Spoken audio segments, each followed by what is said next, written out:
நிறைய ஹோம் மேக்கருக்கு இருக்கிற ஒரே டென்ஷன் காலையில் என்ன சமைக்கிறது, ஸ்நாக்ஸ் என்ன கொடுக்கறது, லஞ்ச் என்ன ப்ரிப்பேர் பண்ணுறதுன்னு ஒரே டென்ஷன்.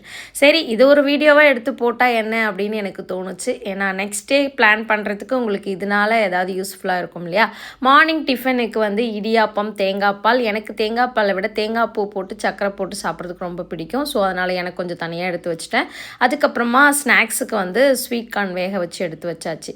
தக்காளி சாதம் கெட்டு போயிடும் அப்படின்னு சொல்லிட்டு நம்ம சம்மர் ஸ்டேயில் செய்ய மாட்டோம். ஸோ அதுக்கு ஒரு டிப்ஸ் நான் கண்டுபிடிச்சிருக்கேன். தக்காளி தொக்கெல்லாமே ரெடி பண்ணிவிட்டு லாஸ்ட்டாக ஒரு ஆஃப் லெமன் ஜூஸை விட்டுட்டு ஒரு 2 நிமிஷம் அப்படியே வதக்கி விட்டு எடுத்து தக்காளி சாதம் கிளறினீங்க அப்படின்னா இது கெட்டே போகாது. இந்த டிப்ஸை ட்ரை பண்ணி பார்த்துட்டு எப்படி இருந்ததுன்னு சொல்லுங்கள். அதுக்கப்புறம் லஞ்சுக்கு தக்காளி சாதம் ரெடி பண்ணிவிட்டு ஹஸ்பண்ட் நான்வெஜ் எடுத்துகிட்டு போக மாட்டாங்க ஆஃபீஸ் போனால். ஸோ அதனால் அவருக்கு வத்தல் பொரிச்சு கொடுத்துட்டு என்னோட பையனுக்கு ஆம்லேட் அண்ட் வத்தலுமே கொடுத்துருந்தேன். ஸ்நாக் மாதுளம்பழம், ஸ்வீட் கார்ன்லாம் வச்சு பேக் பண்ணியாச்சு. நெக்ஸ்ட் வீடியோவில் பார்க்கலாம்.